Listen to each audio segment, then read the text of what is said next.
I want to thank everybody for being here today at this press conference.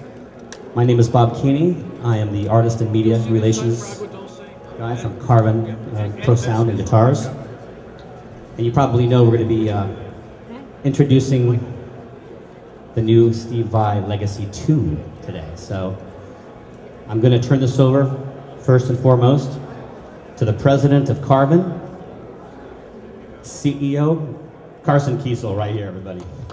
What I want to do, I want to take a few minutes here and actually tell you what the new Legacy 2 is and what some of the advantages are. I mean, I think most of you know Steve has been really supporting Carbon, and we've been supporting him since 1984, I think, Steve, and with the X100B. And it's just now 10 years since the original Legacy. Just thinking back, it's 99. So here we are, 10 years, and with Legacy 2. And there's four attributes, or four things I want to talk about this product.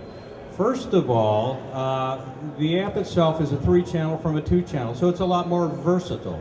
So I think that's what you wanted, Steve, some more versatility.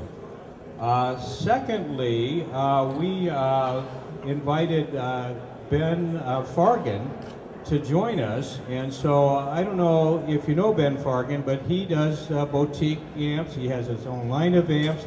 So he's invited, and to do a little bit of tweaking and adjusting to Steve's needs. And from that, what we did from Ben, then he introduced to us the Mercury transformer, output transformer. So now we have a new transformer in this product. And then we introduced some other new parts.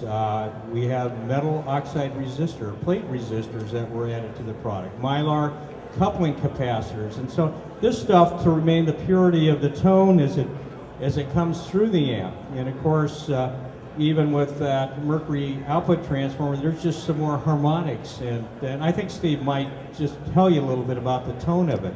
So there are definite changes. It's just not some more knobs on this amp, but internally it's been changed.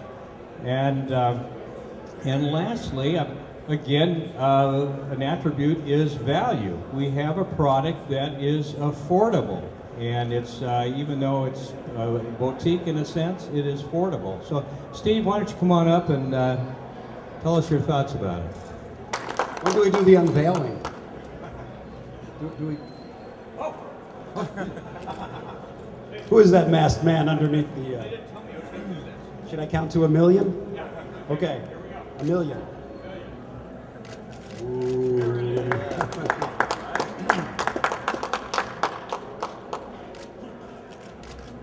Good afternoon. Everybody having a good NAMM show? Yeah, I know you came here just to party. I know you guys. Anyway, yes, what Carson was telling you was true. When I was very young, I used to scan my mother's Sears catalog for any pages that had photos of guitars or amplifiers. Because when you're a kid and you see that stuff, you just go crazy. And I came across this Carbon catalog, and at the time, I mean, I don't know what, I was maybe 14, 13. They made the best catalogs. They used these big green lawns, and they filled them up with amplifiers and PAs, and I used to say it was better than porn, you know? And I never thought that one day I'd actually have an opportunity to work with a company like this, but I used to, you know, fetish these magazines that they sent out. And when I moved out to California, my first gig was with Frank Zappa. And Frank was working with Carbon at the time. And I, you know, developed a communication with them, and I remember when they had given me my first stack, my first real stack, because when you're a kid, you just dream about having an amplifier stack.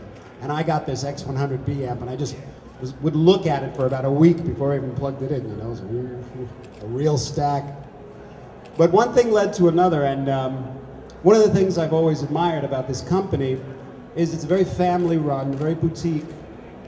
They're capable of making very high quality equipment at a very affordable price, simply because you know the distribution process.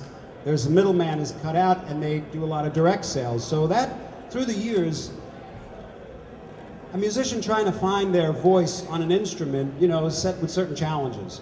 I was very fortunate because I didn't have a lot of those challenges, because anything I wanted to do with equipment was, you know, people were willing to, you know, fabricate stuff for me.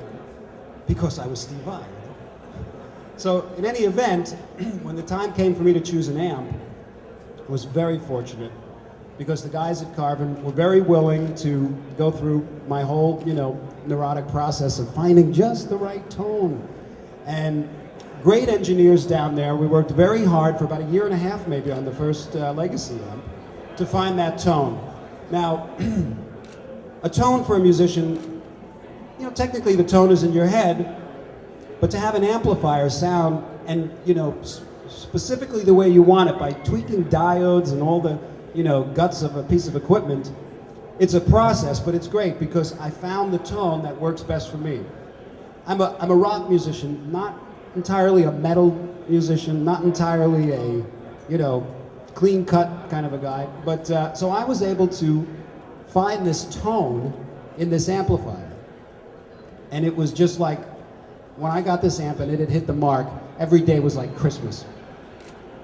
The amp has such a smooth, fat, rich tone. It's got nice compression on the bottom end. We all like compression on the bottom end.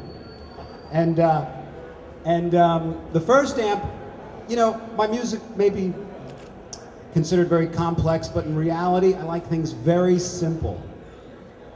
And this is a very simple amp. I don't understand all the knobs and stuff that are on a lot of amps. Plus, when you take a signal and you start putting it through all these various stages, it degrades the signal. And I'm all about trying to keep the signal as pure and as clean as possible. So the first Legacy was you plug in, you have a volume, you have a tone, very simple, and one master volume. So the Legacy 2, we thought, let's add another channel. And it's not necessarily a full channel, because remember, the more stuff you pack into an amp, the more degrading the sound. So what we did was we put a boost stage on the clean channel. So that takes this clean channel and all of the other specifications that Carson was telling you that I'm a little, I don't speak that language quite as well. But there's definitely, a more robust clean channel, and then the boost brings it to another level. And it is very simple, really. You got a volume, bass, mid, treble. You plug in, you turn it up, and you go. Now, one of the things that I really like most about this amp that I tried to find in amplifiers throughout the years and could never find is a proper master volume control. And what that means is, like when you're playing and you got to turn it up really loud to get the tone you like, but then when you turn the volume down, you lose all your saturation. Well, this, you can actually set your tone and get the right amount of distortion that you like and the right amount of everything.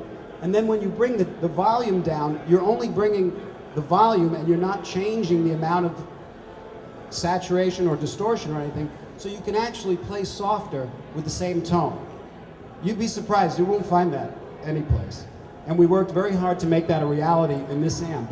And of course it looks suave and cool, just like my shirt.